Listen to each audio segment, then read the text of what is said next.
Hello everybody and welcome to college football recap of week 6.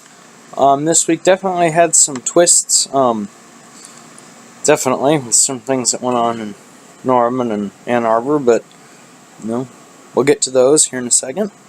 But yeah, overall the weekend was a pretty good weekend for college football, definitely some upsets, some decent, really good matchups.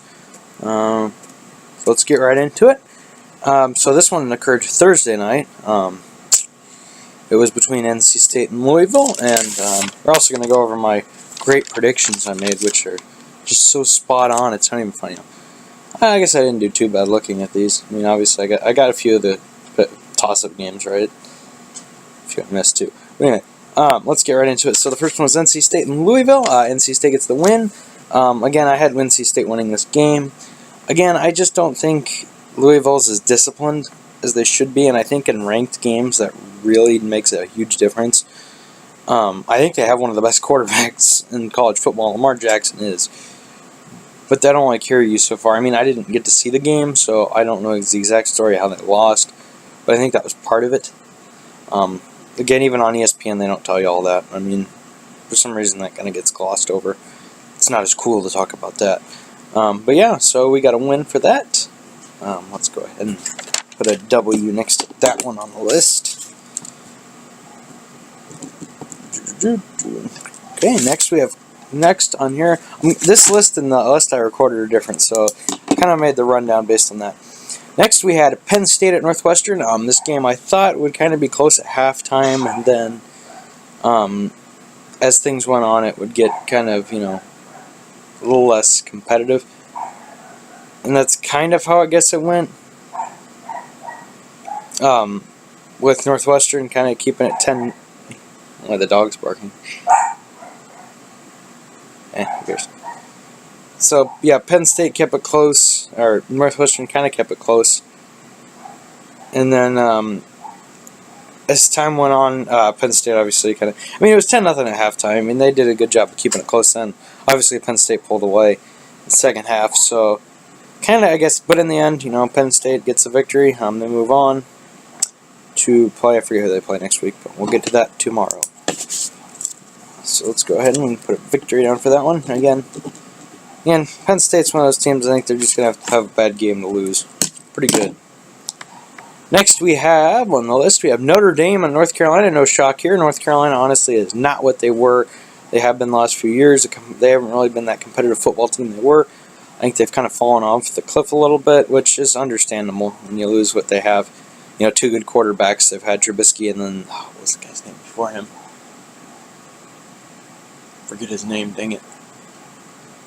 Yeah, but he's a pretty good quarterback. But I think once you lose that, it's tough to come back from that, and so I think they're kind of in rebuilding mode. But, there's that. Next, we have Ohio State at Maryland, or other way around, Maryland at Ohio State. I've forgotten that Maryland is on their third-string quarterback when I said the game was going to be close.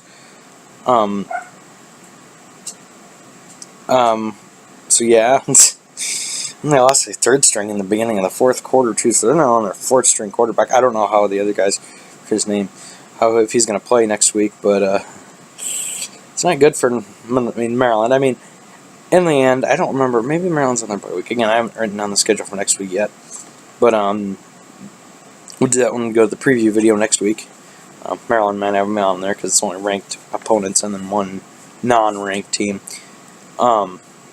Matchup. I don't know what that's going to be yet, so stay tuned for that. But yeah, I think Ohio State's just a dominant team. They're pretty good. I think they had that hiccup against Oklahoma, but this is definitely the kind of win against at least a decent team. Maryland's defense, maybe not be the best. I mean, they gave up a ton of points to Texas and stuff like that, but they're still a formidable foe, and to beat them 62-14 is pretty good. So I definitely say Ohio State's putting themselves back into that. It's getting to the point where that mulligan, they're going to get a mulligan maybe for that loss. If they went out, I think they're in the playoff. I mean, that's not that outlandish to think, unless it comes down to them in Oklahoma. Which then, I'm sorry, but you have to give it to Oklahoma. Next, we have Michigan at Michigan State at Michigan. This was a really good game. Michigan State ended up pulling it out 14-10. it was just one of those Michigan State games. Defense kind of, I think it was two defenses that really just were, matching each other blow for blow, and eventually it came down to the fact that Michigan State just has a little more of an offense than Michigan does. And, yeah. I think Michigan was going to get exposed at some point. I think it was just a matter of time. And I think in a rivalry game like this, I think it was the time, Their offensive line is not the best, Michigan. They have some problems a lot of problems on the offensive end that I think even I saw, them have problems against Purdue. And I'm like, with Purdue's defense is doing that, just imagine what a team like, even I said Michigan State, because, I'm a Purdue fan and I do go to the games. I said there, I'm like, this team is going to have problems against a real defensive line. And I think that showed big time. So, yeah. Anyway, we got the good old, where this game, here it is. Still the dog barking. I don't know what it's barking about. Probably me down here. It didn't hear me go down here or something. Well, I can bark all day if I want. Probably will. Next we have Nebraska, Wisconsin and Nebraska. This game was, kind of what I thought it was.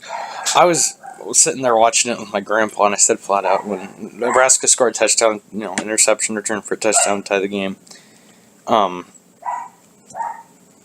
Definitely, that was kind of, I said, I said, I don't know whether, obviously it's a touchdown and you have to get happy, but I said they won't be happy for very long. Because that was a fluke play. Wisconsin's defense is just too good. Again, I compare it to like an anaconda all the time. It's what it'll let you get some yards in the beginning of the game, and it'll let you do some things to them in the beginning, but as time rolls on, it starts to just clamp and just get tighter and tighter, and you can do less and less, and that definitely happened in that game. Nebraska did nothing in that second half. The only touchdown they scored was from their defense. And, Wisconsin, after that interception, they just went right down the field and just marched. And I'm like, yeah, see what I was talking about, this game's. After that, I definitely knew how that game was going to end. Because, Wisconsin went on that march and just completely, I think, buried Nebraska's momentum that they had gotten. So good. Shout out to Wisconsin. Good game for them. Next we have, where was I? It was Alabama at Texas A&M. A lot closer than I thought. I thought Alabama would run away, but it is at Kyle Field. Very tough environment, so that kind of you have to take that into account. But at the same time, Alabama, I think, is still just the best team in the country, and I think going into a hostile environment against a decent team like their good team like Texas A&M and going in there and getting a win, it just increases their, stock in that case. So even though it wasn't by as much as they beat Ole Miss or Vanderbilt, I think that's still a good win to have on the resume. A good, good win against Texas A&M. Where am I after that? Next we have Wake Forest and Clemson. I think Clemson's quarterback got hurt a little bit. I don't know if he's going to play next week. I think that's what they said. I don't know. I forget who they even play. But Clemson definitely still looks like it. Top. 28-14. Sometimes you'd go, oh, Wake Forest, they only beat them by that much. Wake Forest is actually a pretty decent team. So the fact they won is enough, in my opinion, to is enough of a statement. Now, there's some teams where you play them and you're like, okay, we just win and we're fine. And there's other teams we got to blow them out. That's definitely a team where you go, well, they're 4-1, pretty sure. They're a good team, so as long as we can get the W here and not look, it looks pretty good. So that's what they did.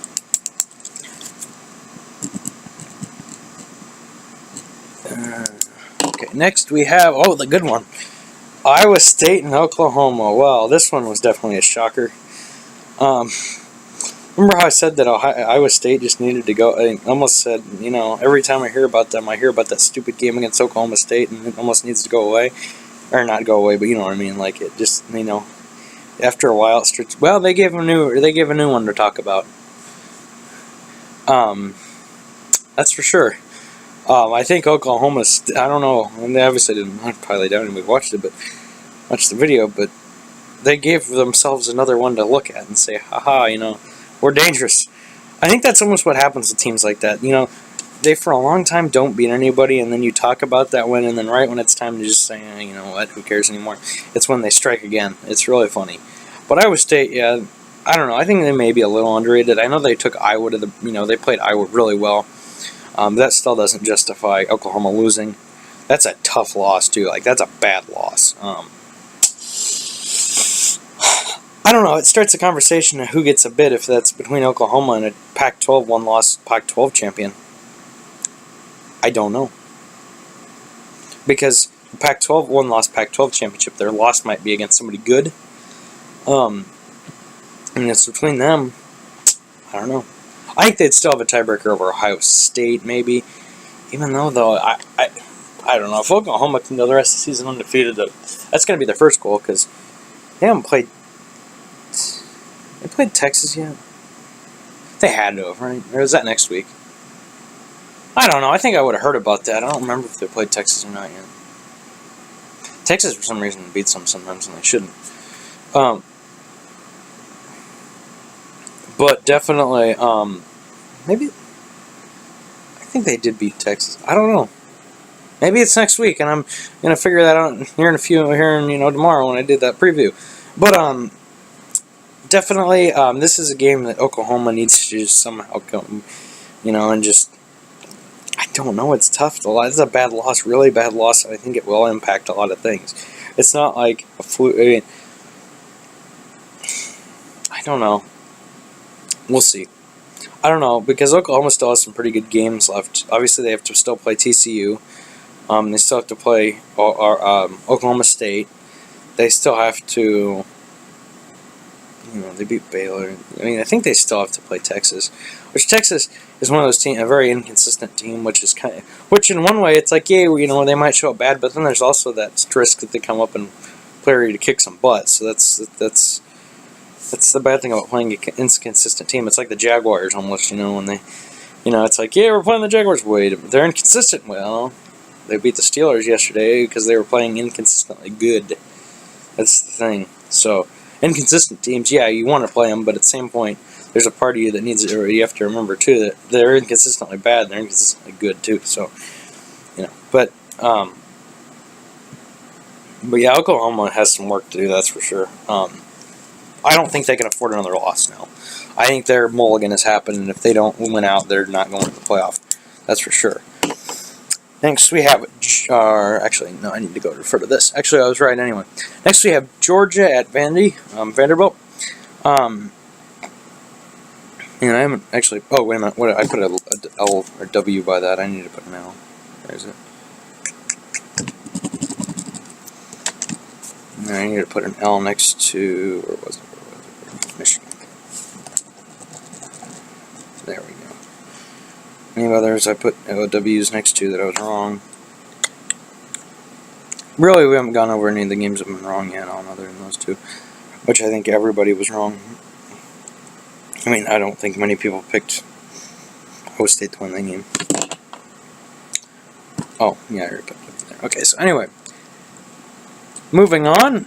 Georgia and Vandy. Kind of what I thought was going to happen. Blowout again.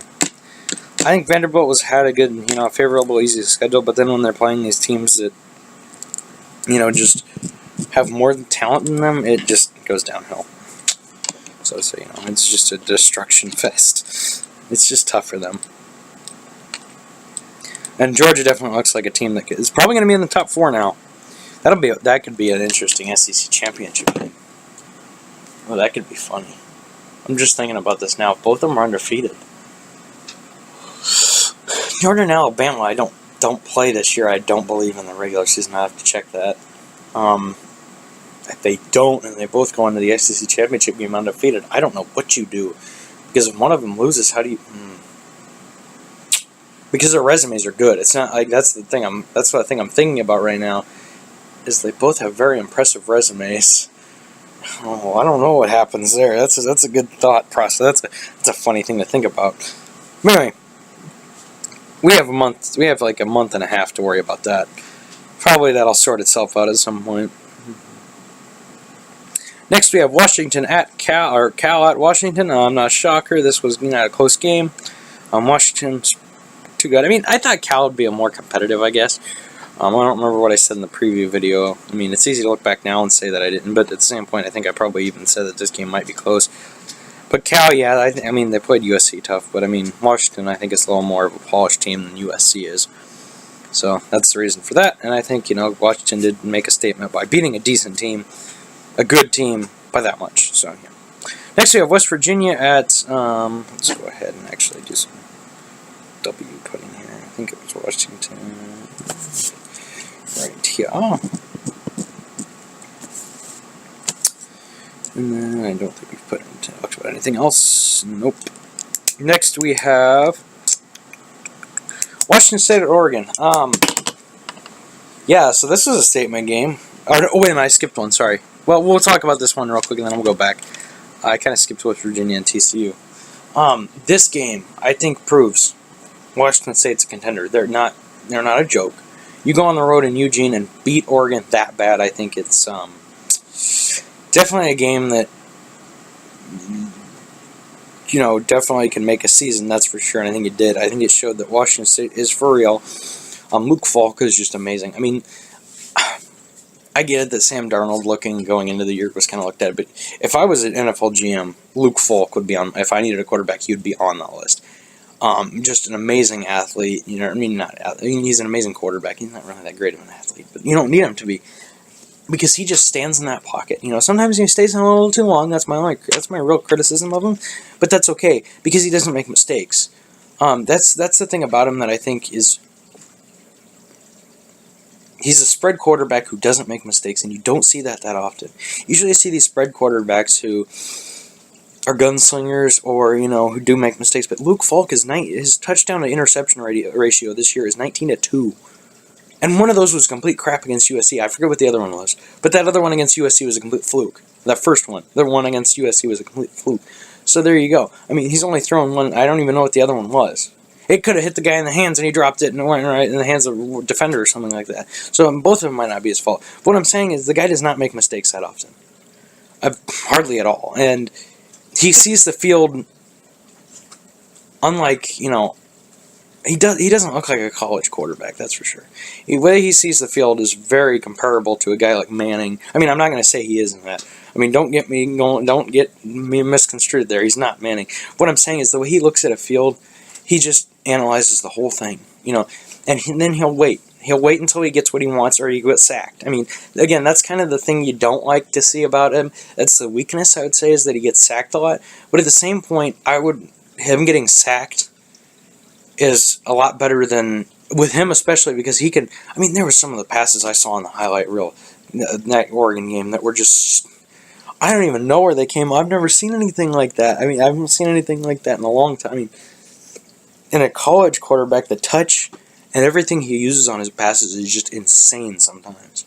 The guy's amazing. And I think I think he's the most underrated quarterback. I don't know how much they're talking about him now because I haven't watched any, ESPN shows or whatever, but definitely deserves some talking to and definitely deserves a nice NFL payday because that guy, I'm telling you right now, if he continues to develop the way he does, he could be something very, very special in the NFL. Mark my words, you can record that. You can write that down in pen that I said that. Because if he does what I think, if he has the career, he should. Because that does not change. That's the thing. The thing about Luke Falk is that his game will not change when he goes to the NFL. Sure, he plays for Mike Leach in a spread offense, but at the same point, when he has to get out of the spread, when he's having to throw downfield, he doesn't make mistakes even then. He will watch everything that's going on and make decisions based on that. How many quarterbacks in college can... 19-2, that's an insane interception, touchdown to interception ratio. That's, for a guy who plays in the offense he does, to have that ratio is insane. And I think that it's just his decision making, it's his football IQ. Which that translates. That translates to the NFL. It's not because he can run and, he's not getting it. He's not some stupid, gimmick he's doing. It's his brain. That's his gimmick, if that makes sense. And his brain will translate. that guy's going to be again, if I had the first pick in the draft, that's where it would go. It wouldn't go to Darnold, because Darnold, in my opinion, has confidence issues, as we saw last week against Washington State. So I think Darnold sometimes gets rattled and his confidence takes a hit. Falk seems to just stand in that pocket and get hit and hit and hit, and guess what he's doing? The same thing. I mean, again, he's kind of stubborn. That's a weakness. But at the same point, he will not throw that ball unless he's confident his guy can catch it. And that's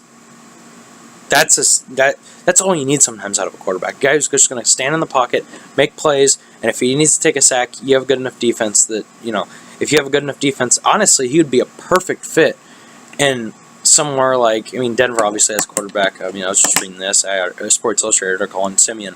But, he would do really well with, I don't know, even like the Vikings or something. It's a team that has an established defense, but needs that offensive quarterback that can make plays, but at the same point won't. They need a game manager. Like, he would do really well on the Chiefs, somebody like that.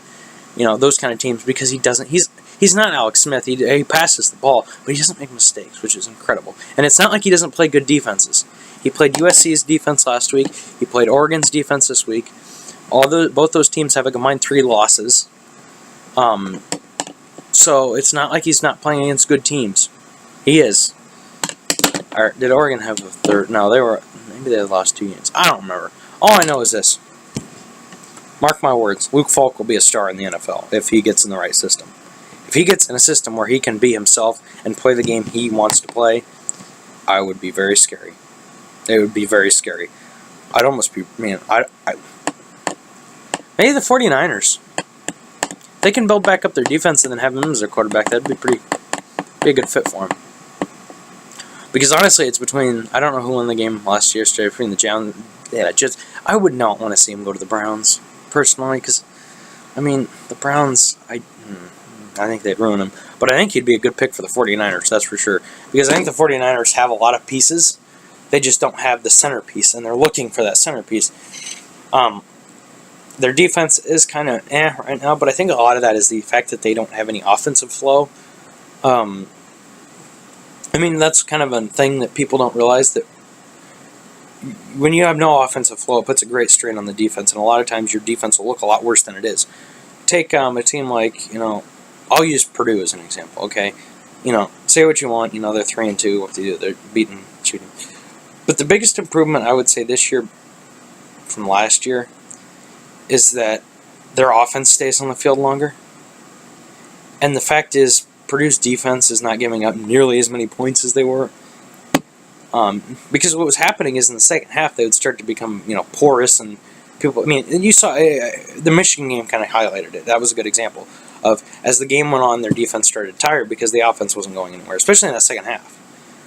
I think because the offense wasn't going anywhere, it put a huge strain on the defense. And, yeah, but when, I think that's the biggest improvement for them. We'll probably find out that they're going to get beat up next week at Wisconsin, I'll be honest. But, I think if you want to talk about a team, the thing that can turn a program around, it's getting it good. It is, because you can have a good defense, it just doesn't get seen because of the fact that it's on the field 24/7. And then you can't really blame it for giving up 40 points when it's on the field, 60 minutes a game. But definitely Falk will definitely be a good pick for anybody who has a defense that, is established and could do well. And, yeah.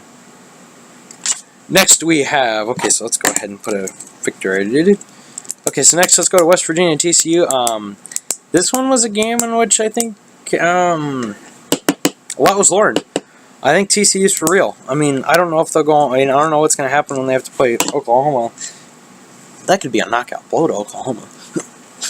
In fact, TCU could just go and say, hey, Oklahoma is going to get this playoff spot. Well, we're going to take it. That's what I think would be fun. I think that's how that could be interesting. I think that'll be kind of like, they always sometimes you have these games that the conference championships who say, okay, whoever wins this goes to the playoff. It's almost like a quarterfinal. I think that one could be a quarterfinal. That game, TCU and Oklahoma, could be a quarterfinal, almost in a way, because I think it's going to have a lot of impact on what happens next. Definitely. I think the team that has the best chance to get into the playoff in the Big 12 will be the winner of that game. when they play. I think they. Well, I'm pretty sure they play everybody, so I just don't know when it is. Maybe it's next week. Who knows? I assume they're playing Texas soon. Next, we have Auburn at Ole Miss, or Ole Miss at Auburn. This game was not a shock that this was kind of a blowout. I think Ole Miss scored some of those points in garbage time. And again, not a shock. Ole Miss is going through a lot. I mean, and a lot of it, is just poor coaching on Hugh Freeze's part. Doing stuff he shouldn't have been doing. And, I feel sorry for the players because sometimes they have nothing to do with that, and they are the ones that get punished. So, but at the same point, that behavior is unacceptable, and it shouldn't be, allowed. And they got the punishment they deserved. That's why they're losing all these games this year bad. Next, they have Miami and Florida State. This game was a lot closer than I thought it was going to be. I mean, I thought Florida State maybe. I don't know. Again, I forgot what I said. Again, I kind of don't trust Florida State this year because of a lot of injuries. It's not because, I'm sitting here saying, oh, I hate Florida State. No, it's because they just have a lot of injuries, a lot of guys hurt. Same thing, Tyler. Repetition, right? No, but they have a lot of guys hurt, and they just seem to not be, as... Again, not their fault. No fault of their own. And, that's why I say it's not Jimbo's fault either. It's just a lot of guys are hurt. You went into the season with a really good quarterback and stuff like that in Francois, and he just got hurt, and I think that's just derailed their season. I think they'll still maybe recover and get to a bowl game. That's probably not going to be that hard for them to do. But I think for them, they're not going to be... I don't think they're going to get a win on the national stage this year just because of that. And I think Jimbo should keep his job. He's one of the best... I mean, I've never heard any rumors about him losing his job, which would be outlandish because of what he's done. Every year I'm pretty sure almost every year he's been there, they've been competitive almost, He's one of the best coaches. I think he's like up there with Saban in win percentage. But, definitely a good coach, and, he's a good guy, so, yeah. Next we have USC and Oregon State. I forgot to write down the score of the Boston College. Oops.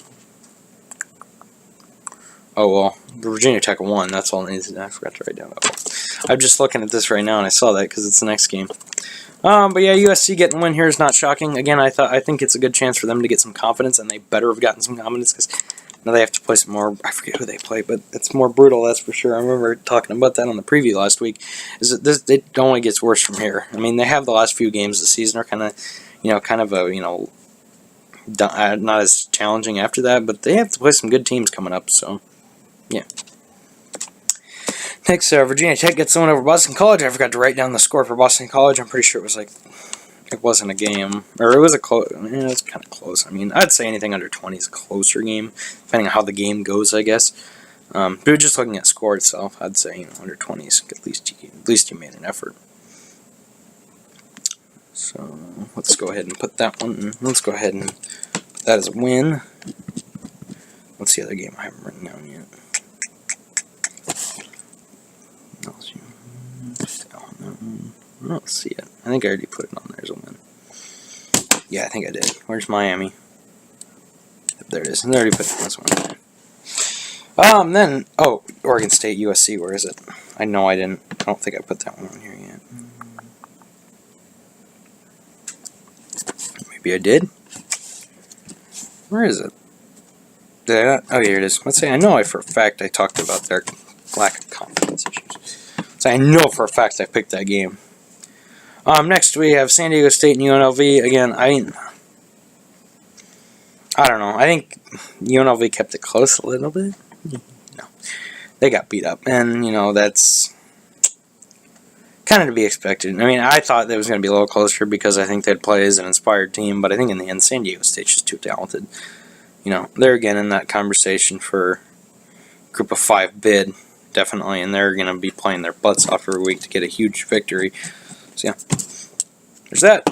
Next, Stanford and Utah. Utah had a good chance here. They had a good chance to, so you know what, guys? You may be doubting us, and, you're only going to give us a 20th ranking and all that stuff, and they blew it. I mean, they really did. I think they had a chance here to really make a statement beating Stanford. I think it would have, shut up everybody. It would have shut up anyone that would have kind of, said this team does not, it's a fluke why they're undefeated and stuff like that, and I think it just put more fuel to that fire, so, yeah. I mean, Utah's a good team. I think they just missed a huge opportunity there to maybe get some momentum going on forward. They're not out of it, though. I mean, obviously, they haven't played USC, I don't think, yet. So, technically, it doesn't matter. I mean, like, there's a lot of teams still around. Next, we have LSU and Florida. This game was... I'm happy I didn't watch it. Two teams that just... I don't know what the heck. It's like Florida just... I mean, these two teams just... Florida's ranked because they're disciplined, but their offense just... Oh my gosh. Same with LSU. LSU just was the worst of two... Was the better of two terrible evils, the best of two evil things, what you call it in this game. No, but honestly, though, LSU, I think, is inconsistent, but at the same point, like I said before, there's times where they're inconsistently good. To beat Florida's defense, they beat Florida, so, it's all that matters. I got the L on that one. I thought Florida was going to win that game. But, that game is really, I think it's one of those games that just, I don't know what to say about it. Again, didn't watch it, not too upset about it, that's for sure. I don't know, maybe what is the most insane game, but it doesn't seem like it, that's for sure. Next, UCF and Cincinnati. UCF they only played 3 quarters in this game, but in 3 quarters it was enough to realize who the better team was on the field, that's for sure. UCF got the win, 51-23. Cincinnati, they ended up calling that on a weather delay, I'm pretty sure. The third quarter or something like at the end of the third quarter or something like that. So yeah. So I got that one right. Next we had the unranked game of the week, which I missed, which is okay. That's going to be a tough one always because it's against two teams that usually I'll pick the best ranked, unranked matchups. So they're two very similar teams that would be like in the others receiving vote category or something along those lines. Two teams that are pretty good, decent. But I picked Duke and obviously Virginia won 28-21. And yeah. Anyway, again, another interesting week in college football. Definitely some things changed. Obviously, I'm wanting to say that what you're going to see is a new top 5 of Alabama, Clemson.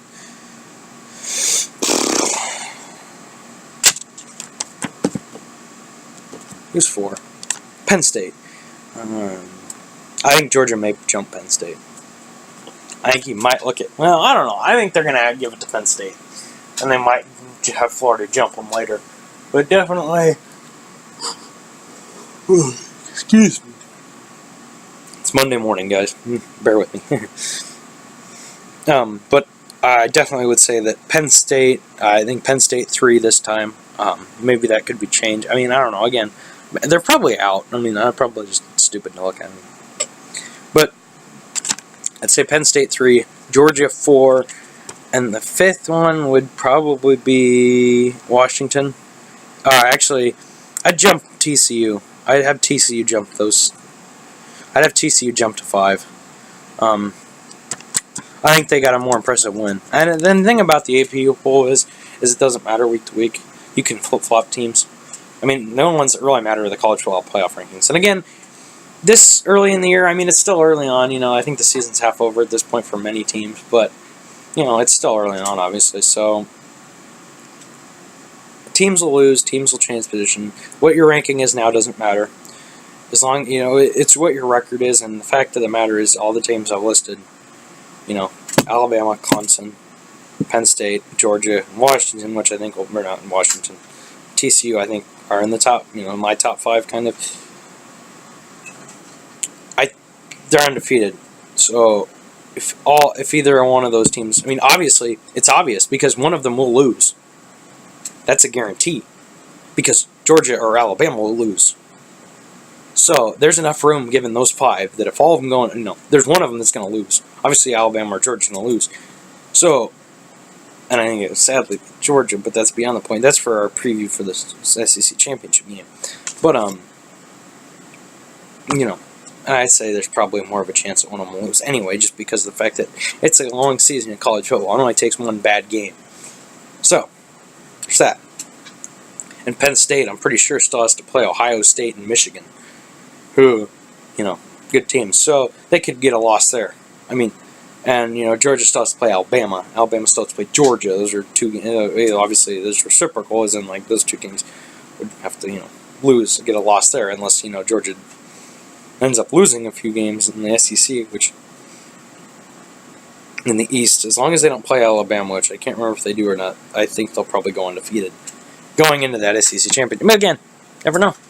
Statistically, you'd say that, but again, it's college football. Any given Saturday, anything can happen. I mean, obviously, Iowa State beating Oklahoma that throws a wrench into things. That's for sure. I think that definitely changes a lot. I think Oklahoma moves down to probably about 10th after that, 10th or 11th. I mean, I wouldn't put them down too much further than that, but they definitely need to be out of the. They need to be out of the top unbeatens. That's for sure.